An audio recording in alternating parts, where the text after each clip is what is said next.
Do not think in your heart that you will escape in the king's palace any more than all the other Jews. For if you remain completely silent at this time, relief and deliverance will arise for the Jews from another place, but you and your father's house will perish.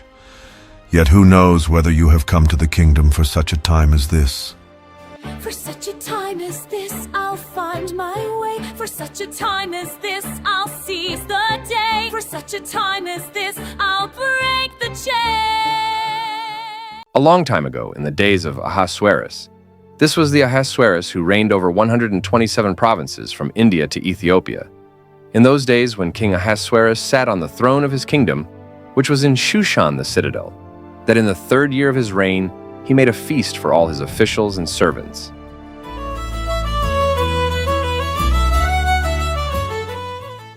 The powers of Persia and Media, the nobles and the princes of the provinces being before him, when he showed the riches of his glorious kingdom and the splendor of his excellent majesty for many days.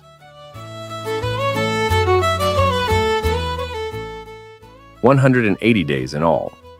And when these days were completed, the king made a feast lasting 7 days for all the people who were present in Shushan the citadel, from great to small, in the court of the garden of the king's palace.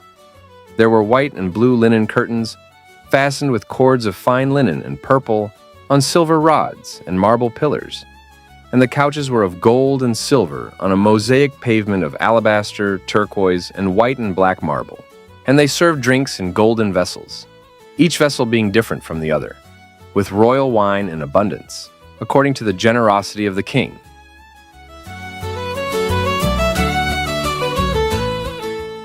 In accordance with the law, the drinking was not compulsory, for so the king had ordered all the officers of his household that they should do according to each man's pleasure. Queen Vashti also made a feast for the women in the royal palace which belonged to King Ahasuerus.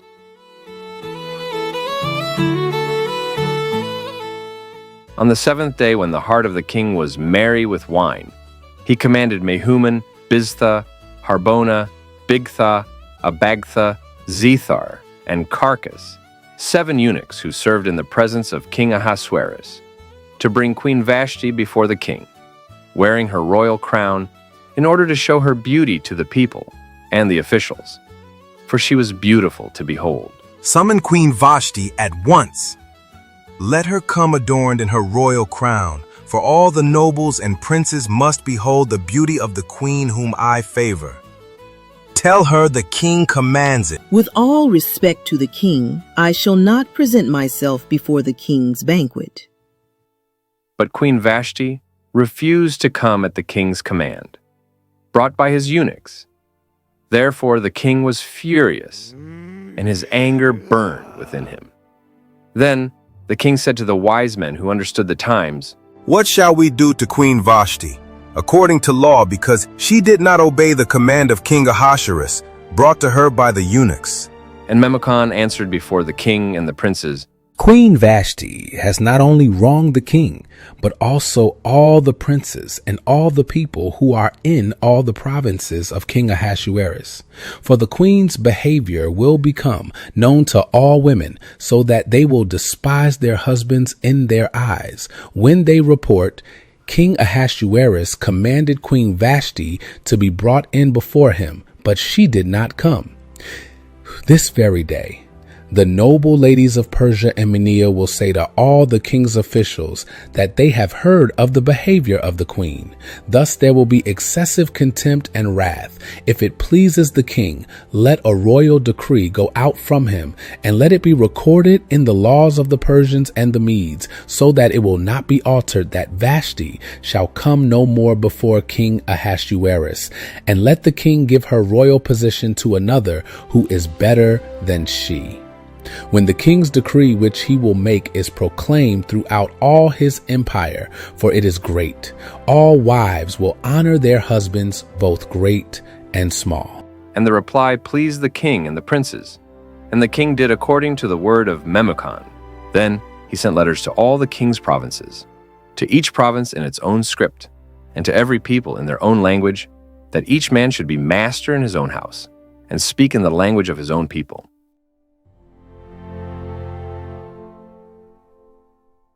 After these things, when the wrath of King Ahasuerus subsided, he remembered Vashti, what she had done, and what had been decreed against her. Then the king's servants who attended him said, Let beautiful young virgins be sought for the king, and let the king appoint officers in all the provinces of his kingdom, that they may gather all the beautiful young virgins to Shushan, the citadel, into the women's quarters, under the custody of Hegai the king's eunuch, custodian of the women. And let beauty preparations be given them. Then let the young woman who pleases the king be queen instead of Vashti. This thing pleased the king, and he did so.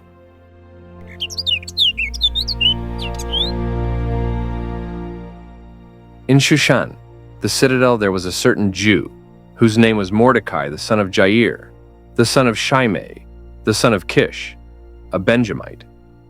Kish had been carried away from Jerusalem with the captives who had been captured with Jeconiah king of Judah, whom Nebuchadnezzar the king of Babylon had carried away. And Mordecai had brought up Hadassah, that is, Esther, his uncle's daughter, for she had neither father nor mother. The young woman was lovely and beautiful. When her father and mother died, Mordecai took her as his own daughter. So it was, when the king's command and decree were heard, and when many young women were gathered at Shushan, the citadel, under the custody of Hegai, that Esther also was taken to the king's palace, into the care of Hegai, the custodian of the women. Now the young woman pleased him, and she obtained his favor, so he readily gave beauty preparations to her, besides her allowance. Then 7 choice maidservants were provided for her from the king's palace, and he moved her and her maidservants to the best place in the house of the women. Esther had not revealed her people or family, for Mordecai had charged her not to reveal it. Remember, Hadassah, remember who you are, but do not tell them. Do not reveal your people, nor your father's house. Not yet. This is not the time.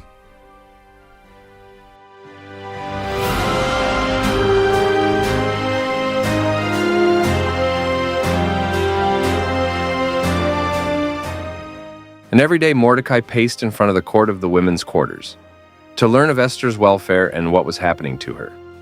Each young woman's turn came to go into King Ahasuerus, after she had completed 12 months' preparation, according to the regulations for the women, for thus were the days of their preparation apportioned: 6 months with oil of myrrh, and 6 months with perfumes and preparations for beautifying women.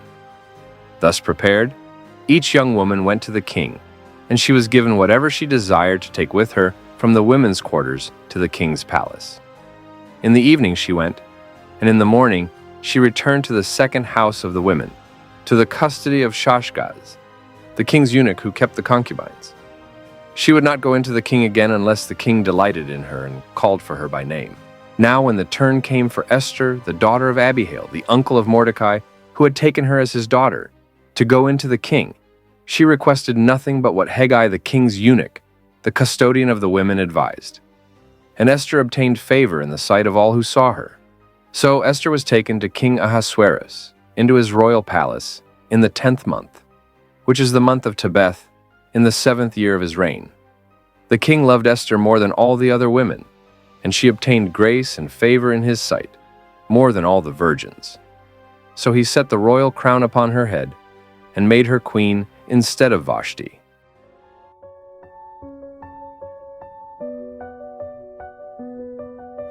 Purple silk around my arms, silver bells upon my palms.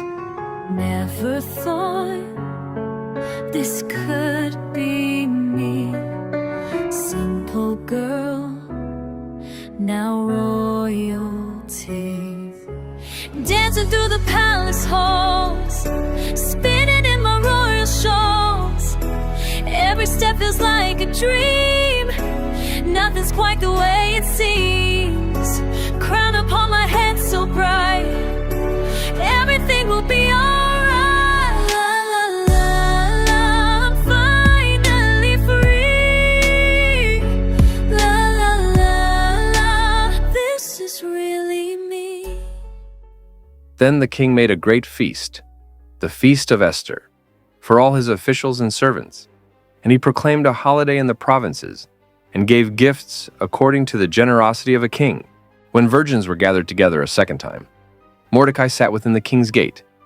Now Esther had not revealed her family and her people, just as Mordecai had charged her. For Esther obeyed the command of Mordecai as when she was brought up by him. In those days, while Mordecai sat within the king's gate, two of the king's eunuchs, Bigthan and Teresh, doorkeepers, became furious and sought to lay hands on King Ahasuerus. Hey, listen. Tomorrow night, when the king retires to his chambers, that is when we will strike. I don't think anyone will suspect us. Perfect. We'll vanish before they know what happened.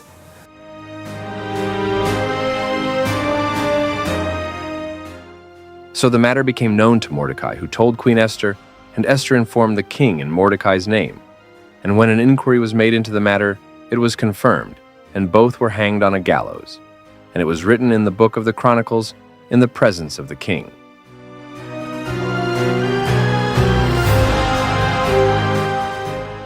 After these things, King Ahasuerus promoted Haman, the son of Hammedatha the Agagite, and advanced him and set his seat above all the princes who were with him.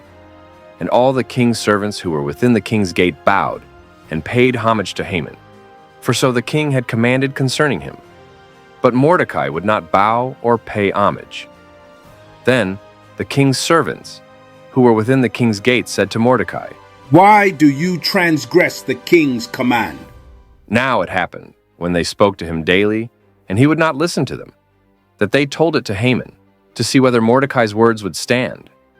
For Mordecai had told them that he was a Jew.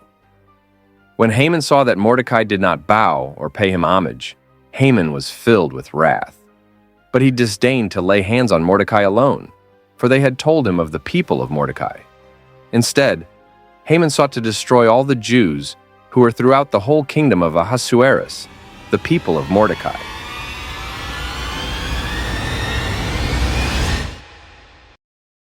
In the first month, which is the month of Nisan, in the 12th year of King Ahasuerus, they cast pur, that is, the lot, before Haman to determine the day and the month, until it fell on the 12th month, which is the month of Adar. Then Haman said to King Ahasuerus, "There are certain people scattered and dispersed among the people in all the provinces of your kingdom. Their laws are different from all other people's, and they do not keep the king's laws.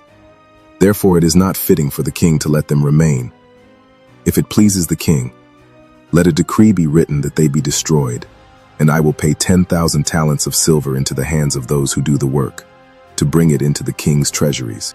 So the king took his signet ring from his hand and gave it to Haman, the son of Hammedatha, the Agagite, the enemy of the Jews. And the king said to Haman, "The money and the people are given to you, to do with them as seems good to you." Then the king's scribes were called on the 13th day of the first month, and a decree was written according to all that Haman commanded, to the king's satraps, to the governors who were over each province, to the officials of all people, to every province according to its script, and to every people in their language. In the name of King Ahasuerus it was written and sealed with the king's signet ring, and the letters were sent by couriers into all the king's provinces, to destroy, to take the lives, and to annihilate all the Jews, both young and old, little children and women, in one day, on the 13th day of the 12th month, which is the month of Adar, and to plunder their possessions. A copy of the document was to be issued as law in every province, being published for all people, that they should be ready for that day. The couriers went out, hastened by the king's command, and the decree was proclaimed in Shushan the citadel. So the king and Haman sat down to drink. But the city of Shushan was perplexed. When Mordecai learned all that had happened, he tore his clothes and put on sackcloth and ashes, and went out into the midst of the city. He cried out with a loud and bitter cry, No, no, no, no. He went as far as the front of the king's gate, for no one might enter the king's gate clothed with sackcloth. And in every province where the king's command and decree arrived, there was great mourning among the Jews, with fasting, weeping, and wailing, and many lay in sackcloth and ashes. So Esther's maids and eunuchs came and told her, and the queen was deeply distressed. Then she sent garments to clothe Mordecai and take his sackcloth away from him, but he would not accept them. Then Esther called Hathach, one of the king's eunuchs whom he had appointed to attend her, and she gave him a command concerning Mordecai, to learn what and why this was. So Hathach went out to Mordecai in the city square that was in front of the king's gate, and Mordecai told him all that had happened to him, and the sum of money that Haman had promised to pay into the king's treasuries to destroy the Jews. He also gave him a copy of the written decree for their destruction, which was given at Shushan, that he might show it to Esther and explain it to her, and that he might command her to go into the king to make supplication to him and plead before him for her people. So Hathach returned and told Esther the words of Mordecai. Then Esther spoke to Hathach and gave him a command for Mordecai. All the king's servants and the people of the king's provinces know that any man or woman who goes into the inner court to the king who has not been called, he has but one law: put all to death, except the one to whom the king holds out the golden scepter, that he may live. Yet I myself have not been called to go into the king these 30 days. So they told Mordecai Esther's words. And Mordecai told them to answer Esther. Do not think in your heart that you will escape in the king's palace any more than all the other Jews. For if you remain completely silent at this time, relief and deliverance will arise for the Jews from another place, but you and your father's house will perish.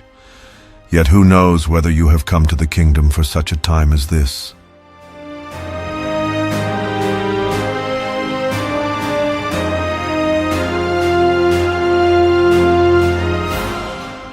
Then Esther told them to reply to Mordecai. Go, gather all the Jews who are present in Shushan and fast for me, neither eat nor drink for 3 days, night or day. My maids and I will fast likewise. And so I will go to the king, which is against the law, and if I perish, I perish.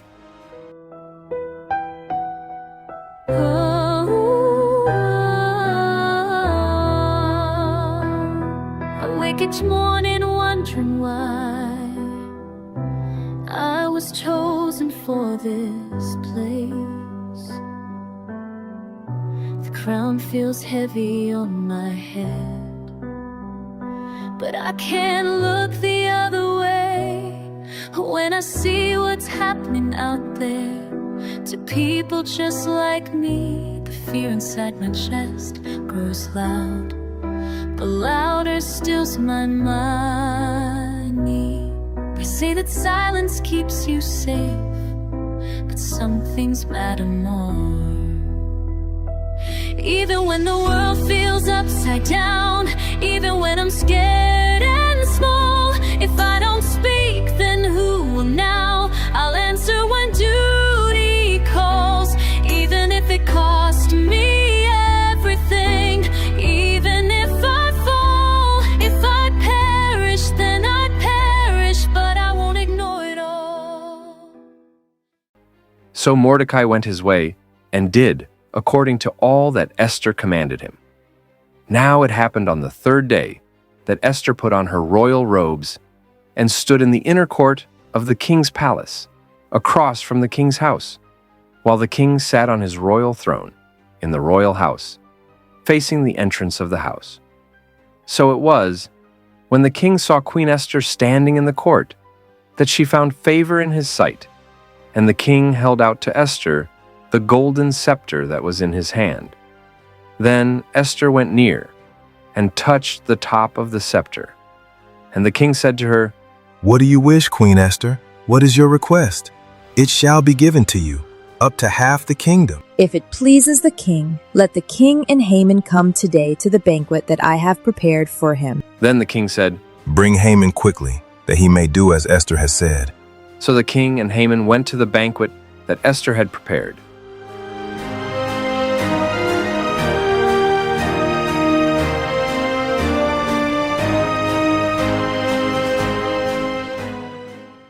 At the banquet of wine, the king said to Esther, What is your petition? It shall be granted you. What is your request? Up to half the kingdom? It shall be done. My petition and request is this. If I have found favor in the sight of the king, and if it pleases the king to grant my petition and fulfill my request, then let the king and Haman come to the banquet which I will prepare for them, and tomorrow I will do as the king has said. So Haman went out that day joyful and with a glad heart. But when Haman saw Mordecai in the king's gate, and that he did not stand or tremble before him, he was filled with indignation against Mordecai. Nevertheless, Haman restrained himself and went home, and he sent and called for his friends and his wife Zeresh. Then Haman told them of his great riches, the multitude of his children, everything in which the king had promoted him, and how he had advanced him above the officials and servants of the king. Moreover, Haman said, Besides, Queen Esther invited no one but me to come in with the king to the banquet that she prepared, and tomorrow I am again invited by her along with the king. Yet all this avails me nothing so long as I see Mordecai the Jew sitting at the king's gate. Then his wife Zeresh and all his friends said to him, Let a gallows be made, 50 cubits high, and in the morning suggest to the king that Mordecai be hanged on it. Then go merrily with the king to the banquet. And the thing pleased Haman, so he had the gallows made. That night the king could not sleep. So one was commanded to bring the book of the records of the chronicles, and they were read before the king. And it was found written that Mordecai had told of Bigthana and Teresh, two of the king's eunuchs, the doorkeepers, who had sought to lay hands on King Ahasuerus. Then the king said, What honor or dignity has been bestowed on Mordecai for this? Nothing has been done for him. Who is in the court? Now Haman had just entered the outer court of the king's palace to suggest that the king hang Mordecai on the gallows that he had prepared for him. The king's servants said to him, Haman is there, standing in the court. Let him come in. So Haman came in, and the king asked him, What shall be done for the man whom the king delights to honor? Now Haman thought in his heart, Whom would the king delight to honor more than me? And Haman answered the king, For the man whom the king delights to honor, let a royal robe be brought which the king has worn, and a horse on which the king has ridden, which has a royal crest placed on its head.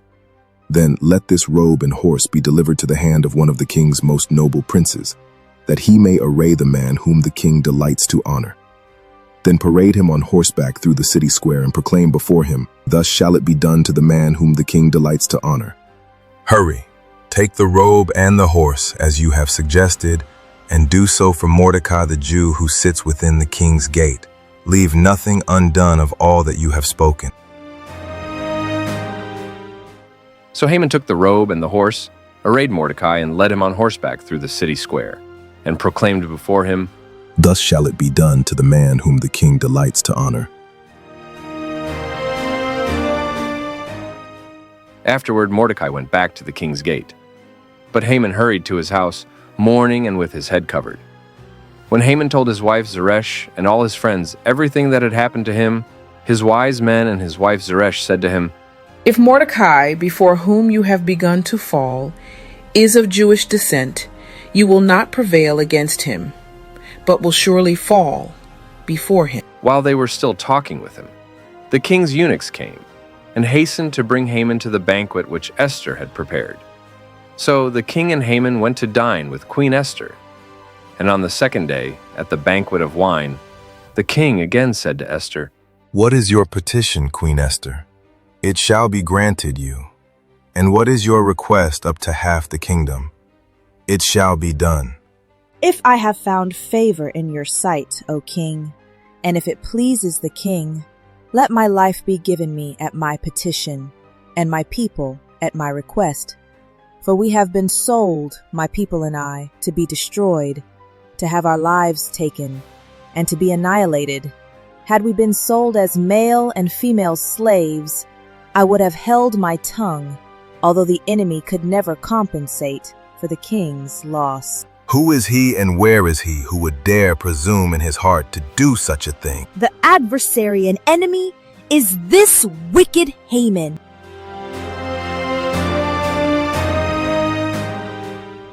So Haman was terrified before the king and queen.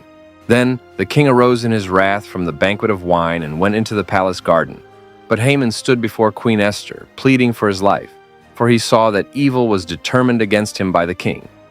When the king returned from the palace garden to the place of the banquet of wine, Haman had fallen across the couch where Esther was. Then the king said, Will he also assault the queen while I am in the house? As the word left the king's mouth, they covered Haman's face. Now Harbona, one of the eunuchs, said to the king, Look, the gallows, 50 cubits high, which Haman made for Mordecai, who spoke good on the king's behalf, is standing at the house of Haman. Hang him on it. So they hanged Haman on the gallows that he had prepared for Mordecai. Then the king's wrath subsided. On that day, King Ahasuerus gave Queen Esther the house of Haman, the enemy of the Jews. And Mordecai came before the king, for Esther had told how he was related to her. So the king took off his signet ring, which he had taken from Haman, and gave it to Mordecai. And Esther appointed Mordecai over the house of Haman. Now Esther spoke again to the king, fell down at his feet, and implored him with tears to counteract the evil of Haman the Agagite, and the scheme which he had devised against the Jews. And the king held out the golden scepter toward Esther. So Esther arose and stood before the king and said, If it pleases the king, and if I have found favor in his sight, and the thing seems right to the king, and I am pleasing in his eyes, let it be written to revoke the letters devised by Haman, the son of Hammedatha, the Agagite, which he wrote to annihilate the Jews who are in all the king's provinces. For how can I endure to see the evil that will come to my people? Or how can I endure seeing the destruction of my countrymen? Then King Ahasuerus said to Queen Esther and Mordecai the Jew, Indeed, I have given Esther the house of Haman, and they have hanged him on the gallows because he tried to lay his hand on the Jews. You yourselves write a decree concerning the Jews, as you please in the king's name, and seal it with the king's signet ring. For whatever is written in the king's name and sealed with the king's signet ring, no one can revoke.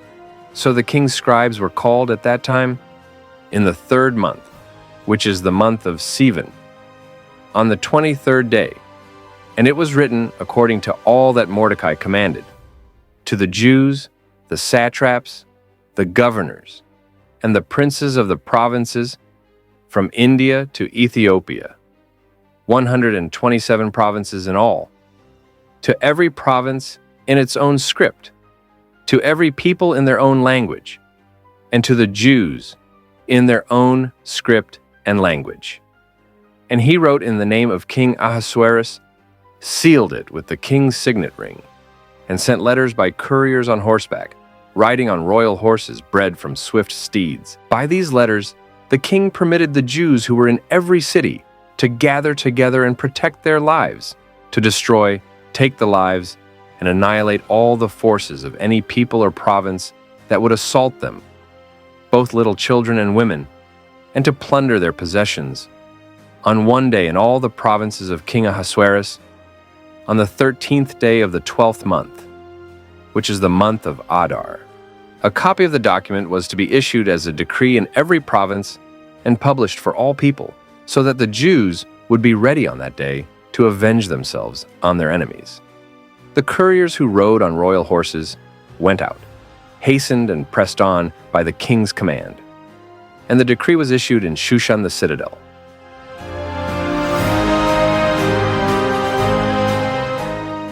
So Mordecai went out from the presence of the king in royal apparel of blue and white, with a great crown of gold and a garment of fine linen and purple. And the city of Shushan rejoiced and was glad. The Jews had light and gladness, joy and honor. And in every province and city, wherever the king's command and decree came, the Jews had joy and gladness, a feast and a holiday. Then many of the people of the land became Jews, because fear of the Jews fell upon them. Now in the 12th month, that is, the month of Adar, on the 13th day, the time came for the king's command and his decree to be executed. On the day that the enemies of the Jews had hoped to overpower them, the opposite occurred, in that the Jews themselves overpowered those who hated them. The Jews gathered together in their cities throughout all the provinces of King Ahasuerus to lay hands on those who sought their harm, and no one could withstand them, because fear of them fell upon all people. And all the officials of the provinces, the satraps, the governors, and all those doing the king's work helped the Jews, because the fear of Mordecai fell upon them. For Mordecai was great in the king's palace, and his fame spread throughout all the provinces. For this man, Mordecai became increasingly prominent. Thus, the Jews defeated all their enemies with the stroke of the sword, with slaughter and destruction, and did what they pleased with those who hated them. In the end, the Jews were saved from destruction, and Mordecai was second to King Ahasuerus.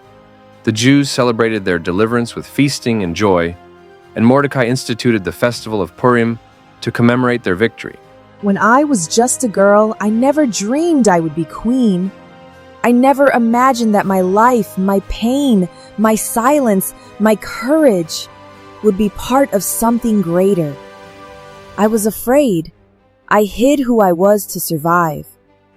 But then, a moment came when silence was no longer an option. I had to choose fear or faith. And though I trembled, I remembered the words of my cousin Mordecai. Perhaps you were born for such a time as this. Dear one watching this story, listen to me. You, too, have a purpose. God has placed you right where you are, not by accident, but by design. There may come a moment when you must speak up, when standing still means letting evil win, when courage looks like stepping forward, even if your voice shakes. But know this, you are never alone. The same God who gave me strength will give it to you. The same God who turned fear into favor will do the same in your life. So don't wait for the perfect moment. Walk in obedience, even when it costs you. And when the world needs light, be brave, be bold, be faithful, because maybe, just maybe, you were born for such a time as this.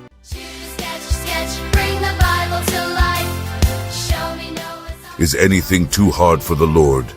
At the appointed time I will return to you according to the time of life, and Sarah shall have a son.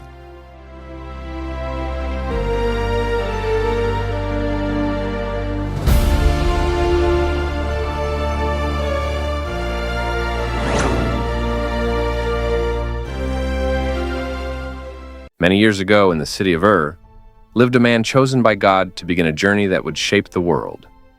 His name, Abram, son of Terah. Then the Lord said to Abram, Get out of your country, from your family and from your father's house, to a land that I will show you. I will make you a great nation. I will bless you and make your name great, and you shall be a blessing. I will bless those who bless you, and I will curse him who curses you, and in you all the families of the earth shall be blessed.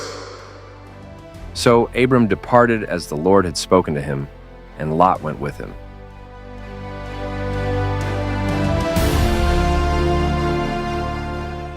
And Abram was 75 years old when he departed from Haran. Then Abram took Sarai, his wife, and Lot, his brother's son, and all their possessions that they had gathered, and the people whom they had acquired in Haran, and they departed to go to the land of Canaan.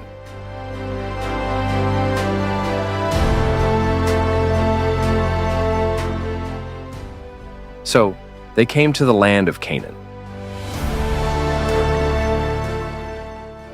Abram passed through the land to the place of Shechem, as far as the terebinth tree of Moreh, and the Canaanites were then in the land.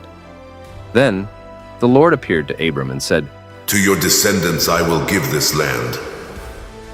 And there he built an altar to the Lord, who had appeared to him. And he moved from there to the mountain east of Bethel. And he pitched his tent with Bethel on the west and Ai on the east. There he built an altar to the Lord and called on the name of the Lord. So Abram journeyed, going on still toward the south. Now there was a famine in the land, and Abram went down to Egypt to dwell there, for the famine was severe in the land. And it came to pass, when he was close to entering Egypt, that he said to Sarai his wife, Indeed, I know that you are a woman of beautiful countenance. Therefore it will happen, when the Egyptians see you, that they will say, This is his wife, and they will take my life, but they will let you live. Please say you are my sister, that it may be well with me for your sake, and that I may live because of you. So it was, when Abram came into Egypt, that the Egyptians saw the woman, that she was very beautiful. The princes of Pharaoh also saw her and commended her to Pharaoh.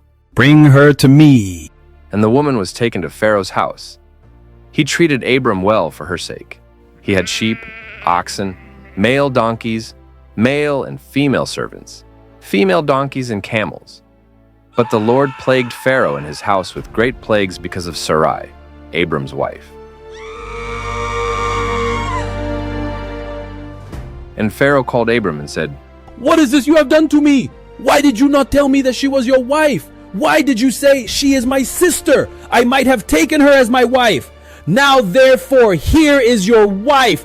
Take her and go your way. So Pharaoh commanded his men concerning him, and they sent him away with his wife and all that he had. Then Abram went up from Egypt, he and his wife, and all that he had, and Lot with him to the south. Abram was very rich in livestock, in silver, and in gold.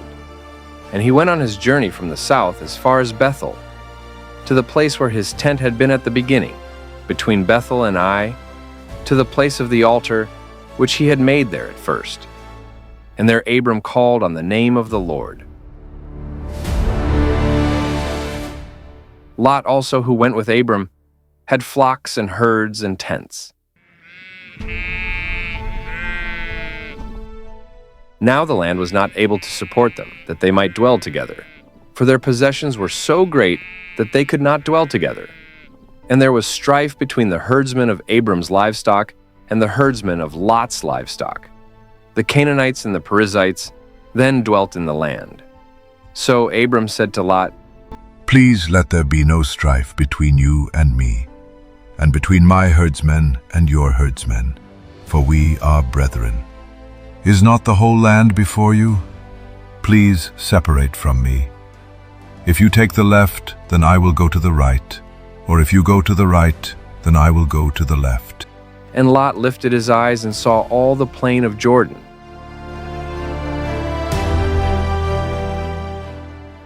that it was well watered everywhere, before the Lord destroyed Sodom and Gomorrah, like the garden of the Lord, like the land of Egypt, as you go toward Zoar.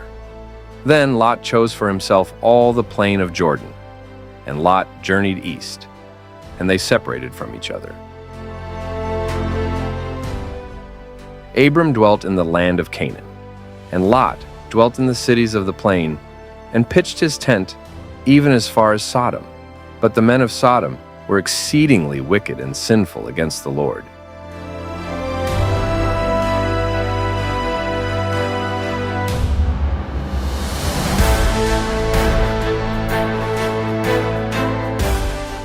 The Lord said to Abram, after Lot had separated from him, Lift your eyes now, and look from the place where you are, northward, southward, eastward, and westward. For all the land which you see I give to you and your descendants forever. And I will make your descendants as the dust of the earth, so that if a man could number the dust of the earth, then your descendants also could be numbered. Arise, walk in the land through its length and its width, for I give it to you.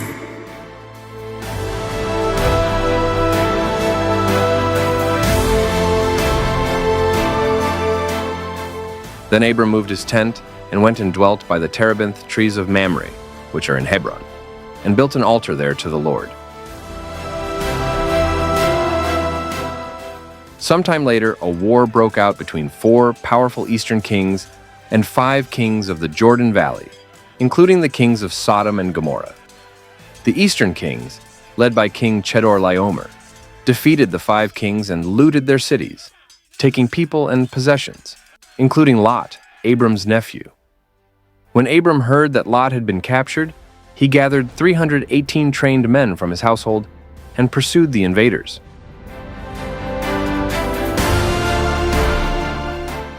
He launched a surprise night attack, defeated them, and rescued Lot along with all the people and goods.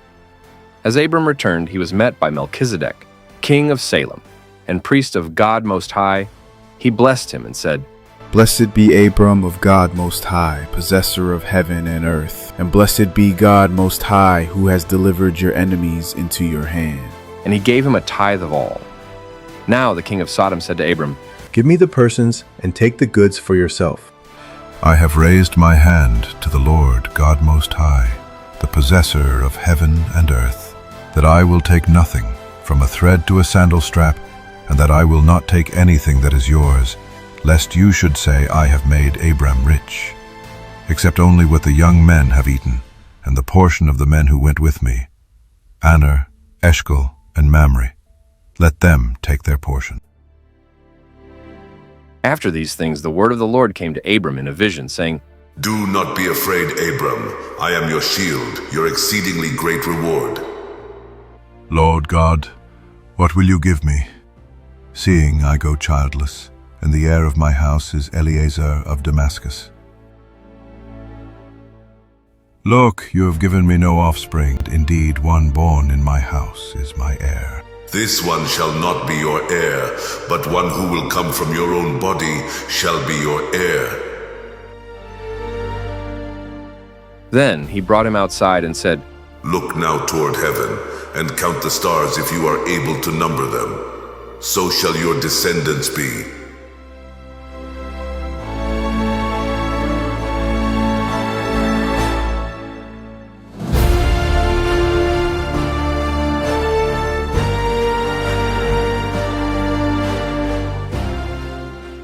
And he believed in the Lord, and he accounted it to him for righteousness. Then God said to him, I am the Lord who brought you out of Ur of the Chaldeans to give you this land to inherit it. Lord God, how shall I know that I will inherit it? Bring me a 3-year-old heifer, a 3-year-old female goat, a 3-year-old ram, a turtle dove, and a young pigeon. Then he brought all these to him and cut them in 2, down the middle, and placed each piece opposite the other.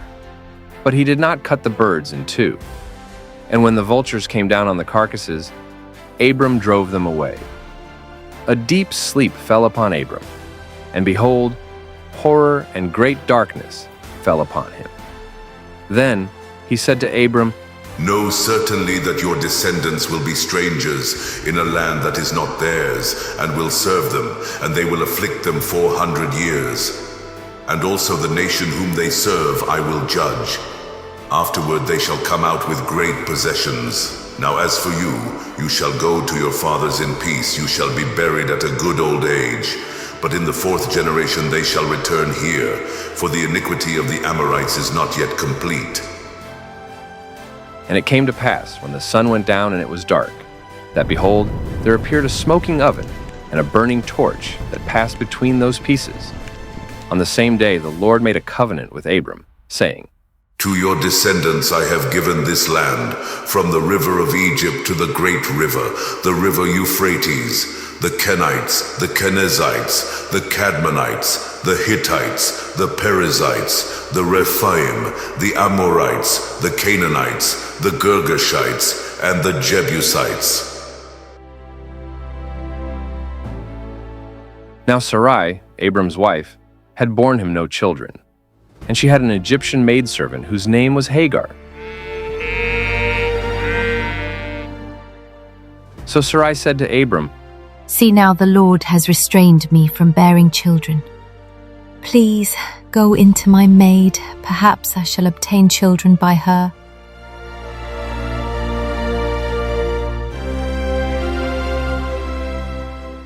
And Abram heeded the voice of Sarai. Then Sarai, Abram's wife, took Hagar her maid, the Egyptian, and gave her to her husband Abram to be his wife, after Abram had dwelt 10 years in the land of Canaan. So he went into Hagar, and she conceived. And when she saw that she had conceived, her mistress became despised in her eyes.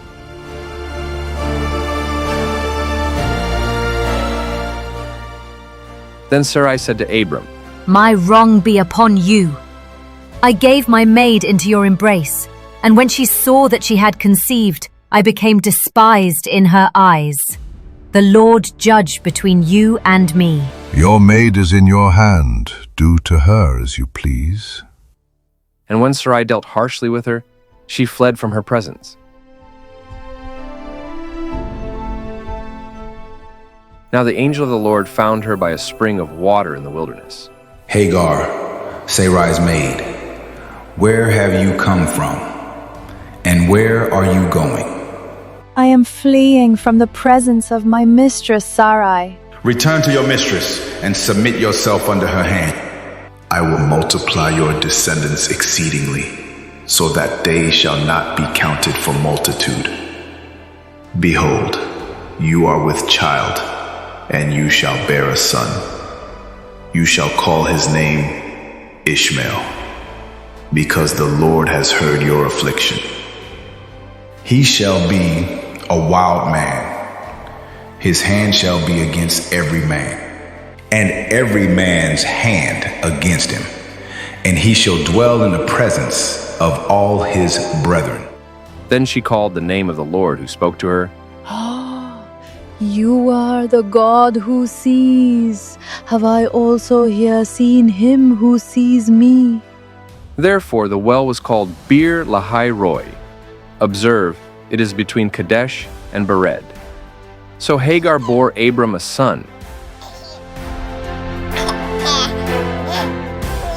And Abram named his son, whom Hagar bore Ishmael. Abram was 86 years old when Hagar bore Ishmael to Abram.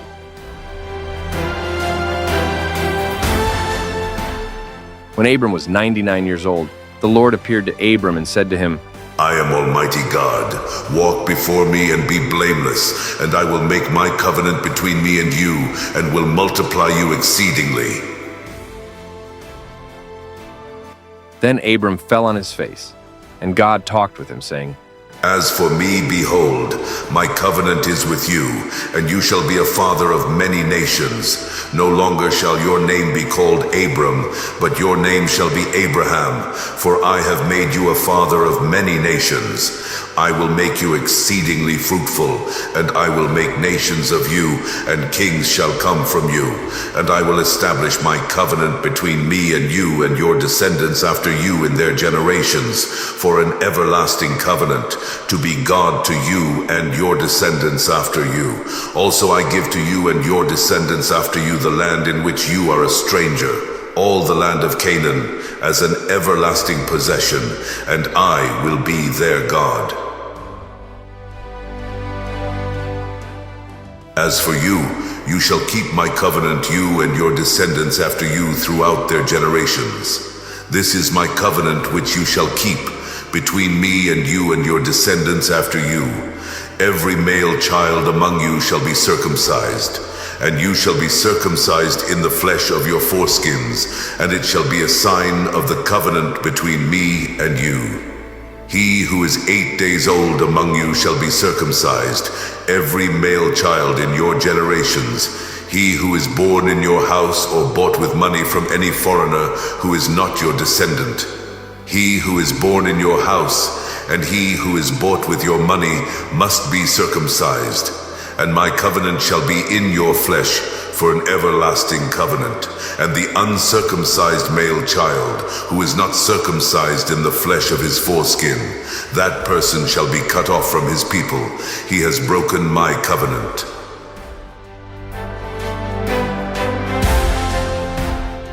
As for Sarai your wife, you shall not call her name Sarai, but Sarah shall be her name, and I will bless her and also give you a son by her. Then I will bless her, and she shall be a mother of nations. Kings of peoples shall be from her. Then Abraham fell on his face and laughed and said in his heart, Shall a child be born to a man who is 100 years old? And shall Sarah, who is 90 years old, bear a child? Oh, that Ishmael might live before you. No, Sarah, your wife shall bear you a son, and you shall call his name Isaac. I will establish my covenant with him for an everlasting covenant, and with his descendants after him. And as for Ishmael, I have heard you. Behold, I have blessed him, and will make him fruitful, and will multiply him exceedingly. He shall beget 12 princes, and I will make him a great nation. But my covenant I will establish with Isaac, whom Sarah shall bear to you at this set time next year. Then he finished talking with him, and God went up from Abraham. So Abraham took Ishmael his son, all who were born in his house, and all who were bought with his money, every male among the men of Abraham's house, and circumcised the flesh of their foreskins that very same day, as God had said to him. Abraham was 99 years old when he was circumcised in the flesh of his foreskin. And Ishmael his son was 13 years old when he was circumcised in the flesh of his foreskin. That very same day Abraham was circumcised, and his son Ishmael. And all the men of his house, born in the house or bought with money from a foreigner, were circumcised with him.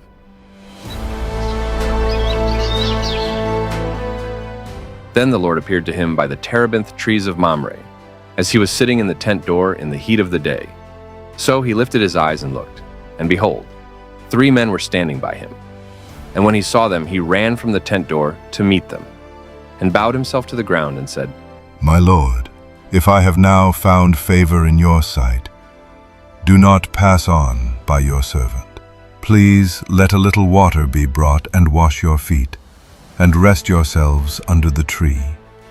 And I will bring a morsel of bread that you may refresh your hearts. After that you may pass by, inasmuch as you have come to your servant. Do as you have said. So Abraham hurried into the tent to Sarah and said, Quickly make ready 3 measures of fine meal, knead it, and make cakes. And Abraham ran to the herd, took a tender and good calf, gave it to a young man, and he hastened to prepare it. So he took butter and milk and the calf which he had prepared, and set it before them. And he stood by them under the tree as they ate. Then they said to him, Where is Sarah your wife? Here in the tent. I will certainly return to you according to the time of life, and behold, Sarah your wife shall have a son. Sarah was listening in the tent door, which was behind him.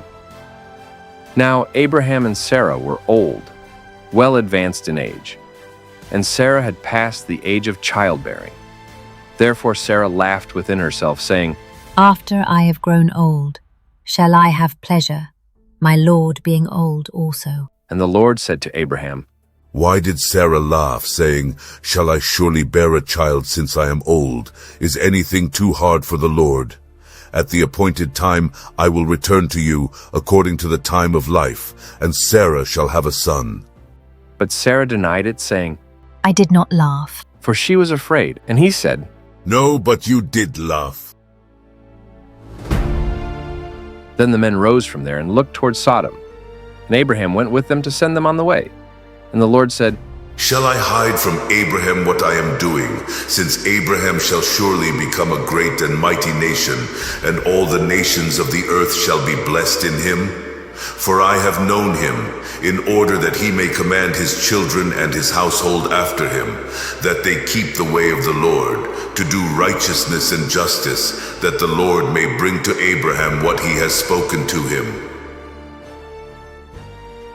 Because the outcry against Sodom and Gomorrah is great, and because their sin is very grave, I will go down now and see whether they have done altogether according to the outcry against it that has come to me, and if not, I will know. Would you also destroy the righteous with the wicked? Suppose there were 50 righteous within the city. Would you also destroy the place and not spare it for the 50 righteous that were in it? Far be it from you to do such a thing as this, to slay the righteous with the wicked, so that the righteous should be as the wicked. Far be it from you. Shall not the judge of all the earth do right? If I find in Sodom 50 righteous within the city, then I will spare all the place for their sakes. Indeed now I who am but dust and ashes have taken it upon myself to speak to the Lord. Suppose there were 5 less than the 50 righteous. Would you destroy all of the city for lack of 5? If I find there 45, I will not destroy it. Suppose there should be 40 found there. I will not do it for the sake of 40. Let not the Lord be angry, and I will speak. Suppose 30 should be found there. I will not do it if I find 30 there. Indeed now I have taken it upon myself to speak to the Lord. Suppose 20 should be found there. I will not destroy it for the sake of 20.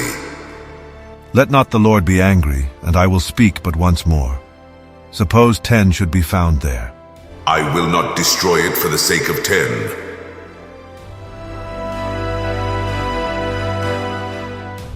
Now the 2 angels came to Sodom in the evening, and Lot was sitting in the gate of Sodom. When Lot saw them, he rose to meet them, and he bowed himself with his face toward the ground.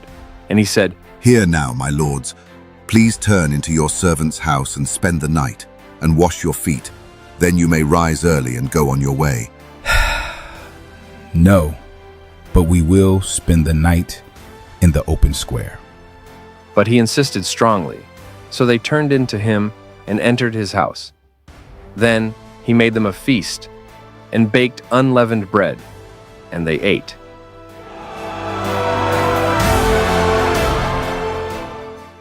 Now before they lay down, the men of the city, the men of Sodom, both old and young, all the people from every quarter, surrounded the house. And they called to Lot and said to him, Where are the men who came to you tonight? Bring them out to us, that we may know them carnally. So Lot went out to them through the doorway, shut the door behind him, and said, Please, my brethren, do not do so wickedly. See now, I have 2 daughters who have not known a man. Please let me bring them out to you, and you may do to them as you wish. Only do nothing to these men, since this is the reason they have come under the shadow of my roof. Stand back. This one came in to stay here, and he keeps acting as a judge. Now we will deal worse with you than with them. So they pressed hard against the man Lot and came near to break down the door.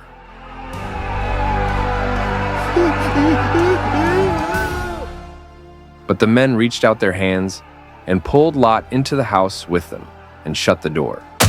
And they struck the men who were at the doorway of the house with blindness. Eyes, my eyes, my eyes! I can't see! I can't see! Both small and great, so that they became weary trying to find the door. Then the men said to Lot, Have you anyone else here, son-in-law, your sons, your daughters, and whomever you have in the city? Take them out of this place, for we will destroy this place, because the outcry against them has grown great before the face of the Lord, and the Lord has sent us to destroy it.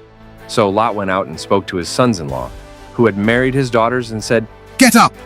Get out of this place, for the Lord will destroy this city. Oh, come on, you must be joking. But to his sons-in-law he seemed to be joking. When the morning dawned, the angels urged Lot to hurry, saying, Arise, take your wife and your 2 daughters who are here, lest you be consumed in the punishment of the city. And while he lingered, the men took hold of his hand, his wife's hand, and the hands of his 2 daughters, the Lord being merciful to him. And they brought him out and set him outside the city. So it came to pass, when they had brought them outside, that he said, Escape for your life. Do not look behind you, nor stay anywhere in the plain. Escape to the mountains, lest you be destroyed. Please, no, my lords. Indeed now your servant has found favor in your sight, and you have increased your mercy, which you have shown me by saving my life. But I cannot escape to the mountains, lest some evil overtake me, and I lose my life. See now, this city is near enough to flee to, and it is a little one.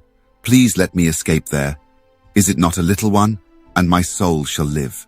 See, I have favored you concerning this thing also, in that I will not overthrow this city for which you have spoken. Hurry, escape there, for I cannot do anything until you arrive there. Therefore, the name of the city was called Zoar. The sun had risen upon the earth when Lot entered Zoar.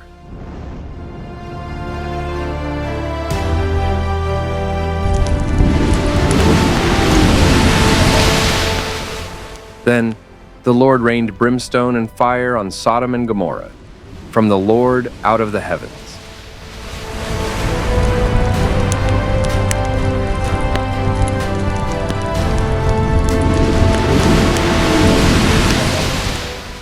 So he overthrew those cities, all the plain, all the inhabitants of the cities, and what grew on the ground. But his wife looked back behind him, and she became a pillar of salt.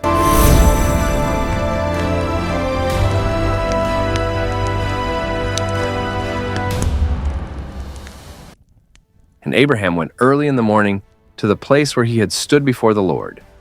Then he looked toward Sodom and Gomorrah, and toward all the land of the plain. And he saw, and behold, the smoke of the land, which went up like the smoke of a furnace. And it came to pass, when God destroyed the cities of the plain, that God remembered Abraham, and sent Lot out of the midst of the overthrow, when he overthrew the cities in which Lot had dwelt. Then Lot went up out of Zoar, and dwelt in the mountains, and his 2 daughters were with him, for he was afraid to dwell in Zoar. And he and his 2 daughters dwelt in a cave. Now the firstborn said to the younger, Our father is old, and there is no man on the earth to come in to us, as is the custom of all the earth. Come, let us make our father drink wine, and we will lie with him, that we may preserve the lineage of our father. So they made their father drink wine that night. And the firstborn went in and lay with him. And he did not know when she lay down or when she arose. It happened on the next day that the firstborn said to the younger, Indeed, I was with my father last night. Let us make him drink wine tonight also, and you go in and lie with him, that we may preserve the lineage of our father. Then they made their father drink wine that night also. And the younger arose and lay with him. And he did not know when she lay down or when she arose. Thus, both the daughters of Lot were with child by their father. The firstborn bore a son and called his name Moab. He is the father of the Moabites to this day. And the younger, she also bore a son and called his name Ben-Ami. He is the father of the people of Ammon to this day. And Abraham journeyed from there to the south and dwelt between Kadesh and Shur and stayed in Gerar. Now Abraham said of Sarah his wife, She is my sister. And Abimelech, king of Gerar, sent and took Sarah. But God came to Abimelech in a dream by night and said to him, Indeed, you are a dead man because of the woman whom you have taken, for she is a man's wife. But Abimelech had not come near her, and he said, Lord, will you slay a righteous nation also? Did he not say to me, She is my sister? And she, even she herself said, He is my brother. In the integrity of my heart and innocence of my hands, I have done this. Yes, I know that you did this in the integrity of your heart, for I also withheld you from sinning against me. Therefore I did not let you touch her. Now therefore, restore the man's wife, for he is a prophet, and he will pray for you, and you shall live. But if you do not restore her, know that you shall surely lose your life, you and all who are yours. So Abimelech rose early in the morning, called all his servants, and told all these things in their hearing. And the men were very much afraid. And Abimelech called Abraham and said to him, What have you done to us? How have I offended you that you have brought on me and on my kingdom a great sin? You have done deeds to me that ought not to be done. What did you have in view that you have done this thing? Because I thought, surely the fear of God is not in this place, and they will kill me on account of my wife. But indeed, she is truly my sister. She is the daughter of my father, but not the daughter of my mother, and she became my wife. And it came to pass when God caused me to wander from my father's house, that I said to her, This is your kindness that you should do for me. In every place wherever we go, say of me, He is my brother.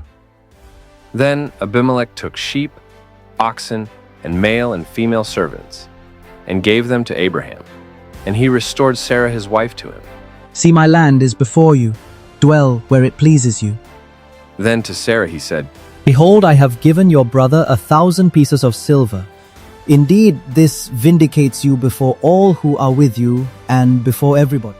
Thus she was rebuked. So Abraham prayed to God, and God healed Abimelech, his wife, and his female servants.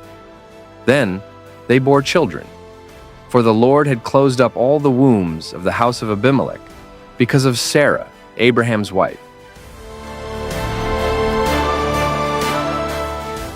And the Lord visited Sarah as he had said, and the Lord did for Sarah as he had spoken.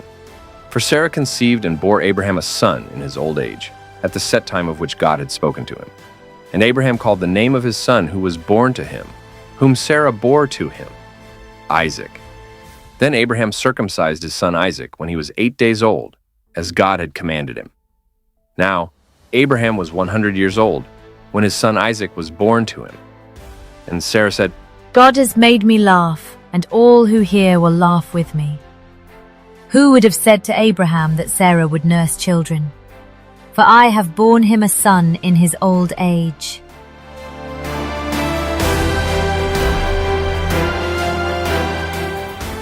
So the child grew and was weaned. And Abraham made a great feast on the same day that Isaac was weaned. And Sarah saw the son of Hagar the Egyptian, whom she had borne to Abraham, scoffing. Therefore she said to Abraham, Cast out this bondwoman and her son, for the son of this bondwoman shall not be heir with my son Isaac. And the matter was very displeasing in Abraham's sight because of his son. But God said to Abraham, Do not let it be displeasing in your sight because of the lad, or because of your bondwoman. Whatever Sarah has said to you, listen to her voice. For in Isaac your seed shall be called. Yet I will also make a nation of the son of the bondwoman, because he is your seed. So Abraham rose early in the morning, and took bread and a skin of water, and putting it on her shoulder, he gave it and the boy to Hagar, and sent her away. Then she departed and wandered in the wilderness of Beersheba, and the water in the skin was used up, and she placed the boy under one of the shrubs. Then she went and sat down across from him at a distance of about a bowshot, for she said to herself, Let me not see the death of the boy. So she sat opposite him, and lifted her voice and wept. And God heard the voice of the lad. Then the angel of God called to Hagar out of heaven, What ails you, Hagar? Fear not, for God has heard the voice of the lad where he is. Arise, lift up the lad, and hold him with your hand, for I will make him a great nation. Then God opened her eyes, and she saw a well of water. And she went and filled the skin with water, and gave the lad a drink. So God was with the lad, and he grew and dwelt in the wilderness, and became an archer. He dwelt in the wilderness of Paran, and his mother took a wife for him from the land of Egypt. And it came to pass at that time that Abimelech and Phicol, the commander of his army, spoke to Abraham, saying, God is with you in all that you do. Now, therefore, swear to me by God that you will not deal falsely with me, with my offspring, or with my posterity, but that according to the kindness that I have done to you, you will do to me and to the land in which you have dwelt. I will swear. Then Abraham rebuked Abimelech because of a well of water which Abimelech's servants had seized. And Abimelech said, I do not know who has done this thing. You did not tell me, nor had I heard of it until today. So Abraham took sheep and oxen and gave them to Abimelech, and the two of them made a covenant. And Abraham set 7 ewe lambs of the flock by themselves. Then Abimelech asked Abraham, What is the meaning of these 7 ewe lambs which you have set by themselves? You will take these 7 ewe lambs from my hand, that they may be my witness that I have dug this well. Therefore he called that place Beersheba, because the two of them swore an oath there. Thus they made a covenant at Beersheba. So Abimelech rose with Phicol, the commander of his army, and they returned to the land of the Philistines. Then Abraham planted a tamarisk tree in Beersheba, and there called on the name of the Lord, the everlasting God. And Abraham stayed in the land of the Philistines many days. Now it came to pass after these things that God tested Abraham and said to him, Abraham, Here I am. take now your son, your only son Isaac, whom you love, and go to the land of Moriah, and offer him there as a burnt offering on one of the mountains of which I shall tell you. So Abraham rose early in the morning and saddled his donkey, and took 2 of his young men with him, and Isaac his son. And he split the wood for the burnt offering, and arose, and went to the place of which God had told him. Then, on the 3rd day, Abraham lifted his eyes and saw the place afar off.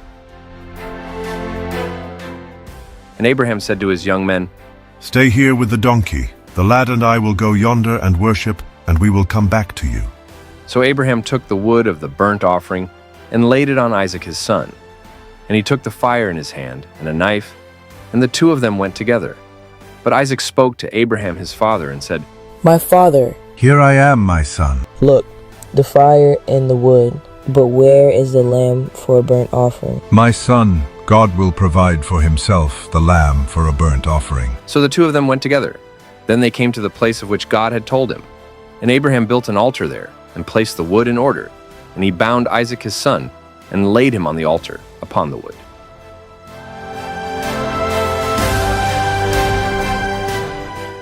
And Abraham stretched out his hand and took the knife to slay his son.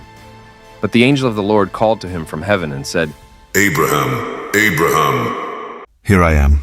Do not lay your hand on the lad or do anything to him, for now I know that you fear God, since you have not withheld your son, your only son, from me. Then Abraham lifted his eyes and looked, and there behind him was a ram, caught in a thicket by its horns.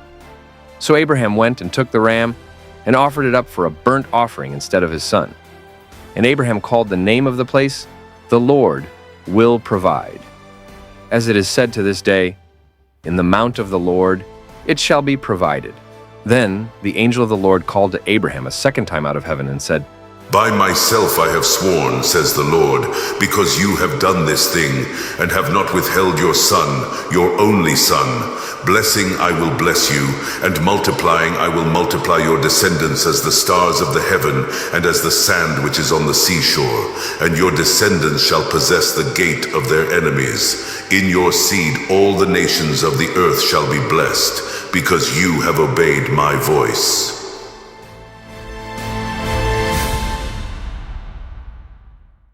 My child, if you've walked this journey with me, then you've seen a God who keeps his promises. He called me when I had nothing, no map, no plan, no certainty. But I obeyed.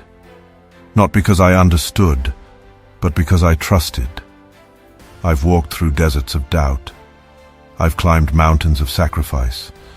I've waited for years when it seemed nothing would come. But every time God was there. Silent sometimes, yes, but never absent. You see, faith is not about knowing where you're going. It's about knowing who is leading. He gave me a son when it was impossible.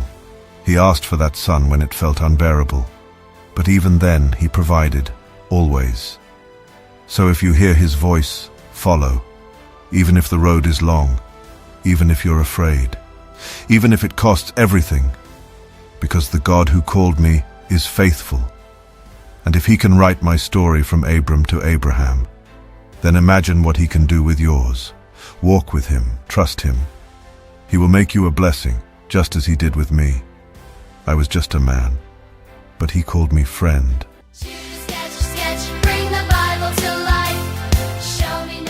Stand back. This one came in to stay here, and he keeps acting as a judge. Now we will deal worse with you than with them.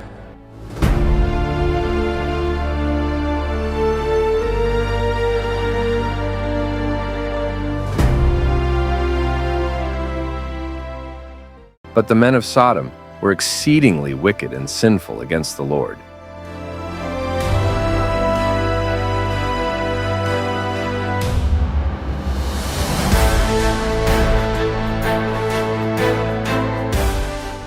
Shall I hide from Abraham what I am doing, since Abraham shall surely become a great and mighty nation, and all the nations of the earth shall be blessed in him?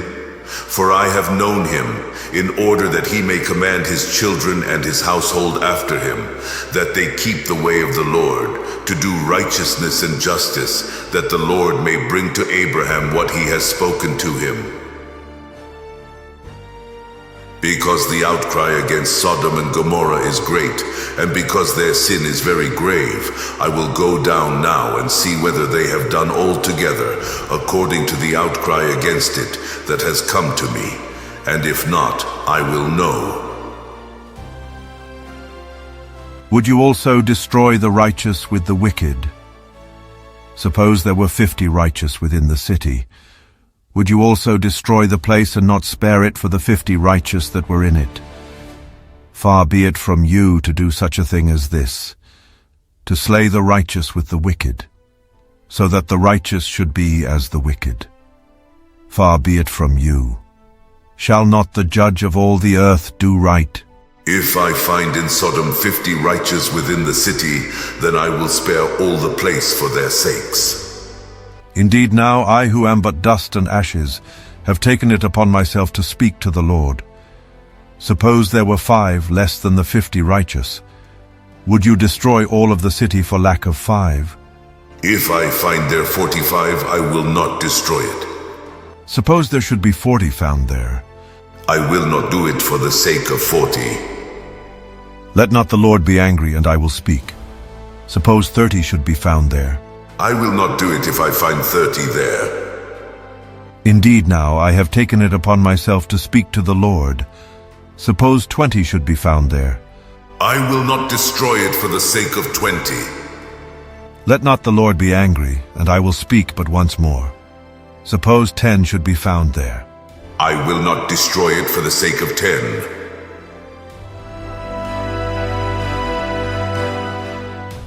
Now the 2 angels came to Sodom in the evening, and Lot was sitting in the gate of Sodom. When Lot saw them, he rose to meet them, and he bowed himself with his face toward the ground. And he said, Hear now, my lords, please turn into your servant's house and spend the night, and wash your feet. Then you may rise early and go on your way. No, but we will spend the night in the open square. But he insisted strongly, so they turned into him and entered his house. Then he made them a feast and baked unleavened bread, and they ate.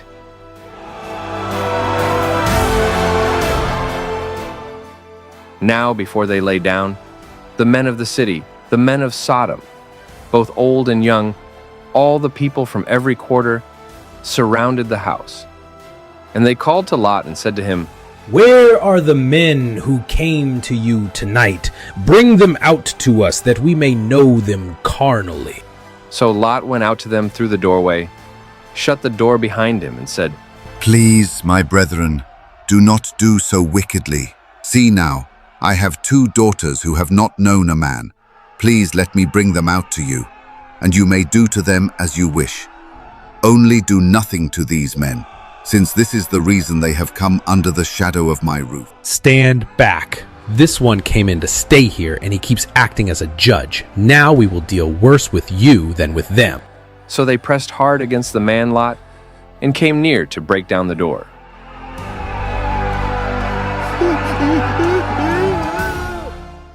But the men reached out their hands and pulled Lot into the house with them and shut the door. And they struck the men who were at the doorway of the house with blindness. Eyes, my eyes, my eyes! I can't see! I can't see! Both small and great, so that they became weary trying to find the door. Then the men said to Lot, Have you anyone else here, son-in-law, your sons, your daughters, and whomever you have in the city? Take them out of this place. For we will destroy this place, because the outcry against them has grown great before the face of the Lord, and the Lord has sent us to destroy it. So Lot went out and spoke to his sons-in-law, who had married his daughters, and said, Get up! Get out of this place, for the Lord will destroy this city. Oh, come on, you must be joking. But to his sons-in-law he seemed to be joking.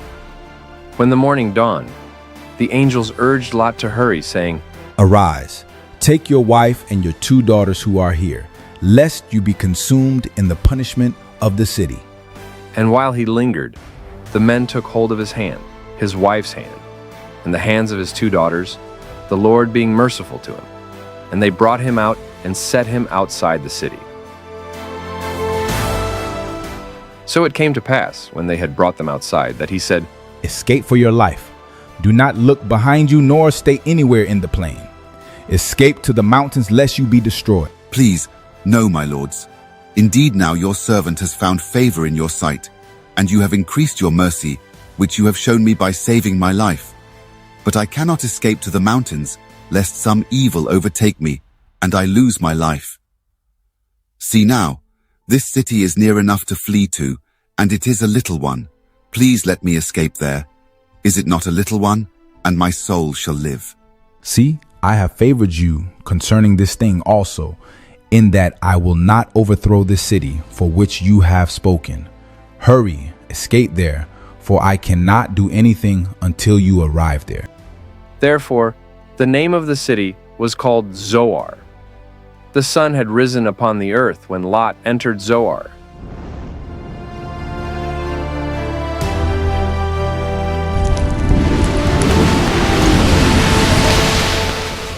Then the Lord rained brimstone and fire on Sodom and Gomorrah, from the Lord out of the heavens.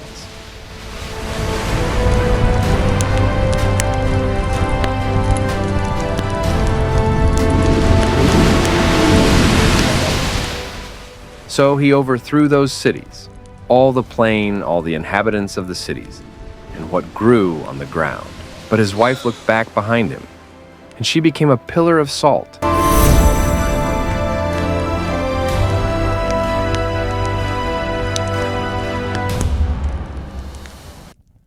And Abraham went early in the morning to the place where he had stood before the Lord. Then he looked toward Sodom and Gomorrah, and toward all the land of the plain. And he saw, and behold, the smoke of the land, which went up like the smoke of a furnace. And it came to pass, when God destroyed the cities of the plain, that God remembered Abraham, and sent Lot out of the midst of the overthrow, when he overthrew the cities in which Lot had dwelt. Then Lot went up out of Zoar, and dwelt in the mountains, and his 2 daughters were with him, for he was afraid to dwell in Zoar. And he and his 2 daughters dwelt in a cave. Now the firstborn said to the younger, Our father is old, and there is no man on the earth to come in to us, as is the custom of all the earth. Come, let us make our father drink wine, and we will lie with him, that we may preserve the lineage of our father. So they made their father drink wine that night. And the firstborn went in and lay with him. And he did not know when she lay down or when she arose. It happened on the next day that the firstborn said to the younger, Indeed, I was with my father last night. Let us make him drink wine tonight also, and you go in and lie with him, that we may preserve the lineage of our father. Then they made their father drink wine that night also. And the younger arose and lay with him. And he did not know when she lay down or when she arose. Thus, both the daughters of Lot were with child by their father. The firstborn bore a son and called his name Moab. He is the father of the Moabites to this day. And the younger, she also bore a son and called his name Ben-Ami. He is the father of the people of Ammon to this day. JudahSketch, bring the Bible to life. Show me Noah's Ark and Jonah's whale. JudahSketch. Thanks for watching. Please subscribe, like, and share.